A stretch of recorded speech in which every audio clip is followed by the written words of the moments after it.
We begin our second episode with what looks like Vash being shot at, as usual, before cutting over to poor Meryl and Millie stumbling into town. The place is a dried-out husk. I really hope there's a well around. Wishful thinking doesn't help. Just don't think about it. It only makes the truth more painful. Hope is a wasteful blindness of the truth that we're all doomed to die alone and unloved. There's no water anymore. Even the well is full of nothing but rocks. But there's a mansion on the outskirts of town that's supposed to have water, where the guy who shot at Vash earlier, Cesar, happens to be. Well, things seem to have worked out, because either that wasn't Vash, or Cesar is a very forgiving type because Vash is the one who answers the door. Meryl still doesn't accept that he's Vash the Stampede, though, and argues about it when Cesar shows up. I make my living selling water in this town, but recently somebody's been trying to kill me. Someone wants to kill the holder of a monopoly over a life-or-death resource? Oh, that's a mystery. So he puts out an ad for a bodyguard with Vash's name on it as a joke, not expecting him to show up. The man who will slaughter the innocent does the most evil of evil deeds with a price of $60 billion double dollars on his head? Yes, I am that man! Certainly wasn't what he had in mind, I'm sure. Very important that I have a good bodyguard. Let me explain to you just how important it is. How long have you been keeping her back there? Can I come out now? Wait, I think someone's coming. I need to dramatically reveal you if they do. This is Mary Ann, staying as Cesar's guest, and she's the reason a bodyguard is needed. Meryl takes Cesar aside to explain that this isn't Vash the Stampede, but Cesar says it's all a trick. Whoever came through that door was going to be called Vash the Stampede because no assassin would risk trying to kill him if Vash was his bodyguard. And since no one could agree on what Vash looked like, just calling him Vash would do the job. The fact he actually has Vash the Stampede never crosses his mind, because Vash goes with his reputation like a snake and a Fabergé egg. The ladies hear the description of the assassin, though, and are convinced that that is the real Vash, and so they start working for Cesar too, in the hopes of finally catching up with Vash. However, the real Vash is far too busy right now with his duty, keeping an eye on Mary Ann. She's in the shower, but he refuses to let that stop him, even if he has to dangle outside her window while she's naked. It's hard to be a hero sometimes, I'll just say that. Well, it seems Mary Ann is running the shower, but not in it, as Millie also discovers when she pops in to announce supper is ready.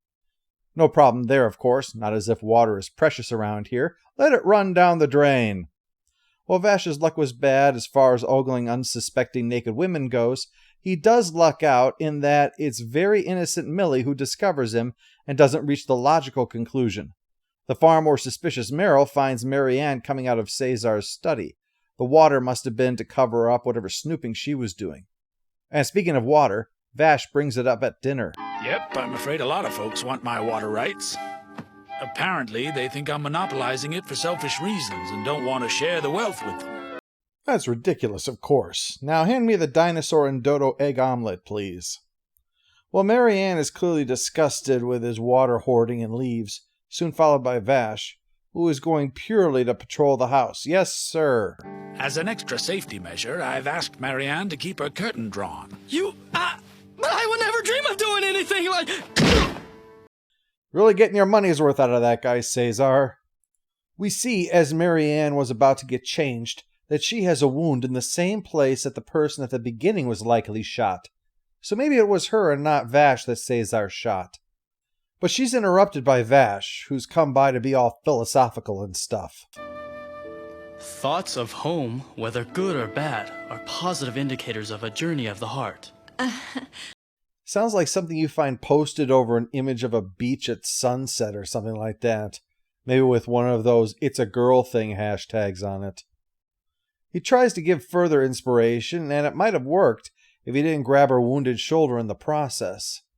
So she lies and says that she saw someone outside, allowing Vash to unleash his battle cry. Damn it! Succinct and to the point, like they should all be.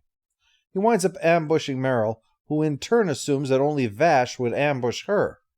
And technically she is correct, just not for the reason that she thought. She remains unconvinced that this is the real Vash, just an idiot, refusing to consider the answer could be both. Case in point, in the midst of Meryl laying into him about peeking into Marianne's window to try and catch her showering, he nearly falls over, grabs the rope for support that controls the curtain, and reveals that if you tug it hard enough, there's a secret passage. Marianne is indeed the one who tried to kill Cesar. She's a marshal, because he built a dam to keep all the water for himself to then sell at a high price. Vash comes stumbling in. Game over, Marianne. Look out below! As is his way, and is overjoyed to see that Marianne is indeed the good guy here. But despite being an idiot, Vash is so fast that not only does he dodge out of the way of Cesar's bullet, but he does it so fast there's barely an indication he moved away and then came back to the same spot. He then dodges more bullets with significantly less grace, but manages to close the distance and disarm him. Not bad. I guess I was right after all when I chose to hire you. Don't you agree? Looks like he solved that little problem. In round 2, Vash uses a chunk of ice to disarm Cesar. Again. But in the midst of it, the ice-making machine is damaged and explodes because that's what damaged things do. Cesar is arrested, and Vash would be too if they believed he really was Vash. But he agrees with Meryl that everything he did was just a fluke and not the incredibly inhuman skill that only the legendary Vash the Stampede could employ. So, much to his disappointment, he has to leave, lamenting one more thing he's going to get blamed for, leading us to episode 3.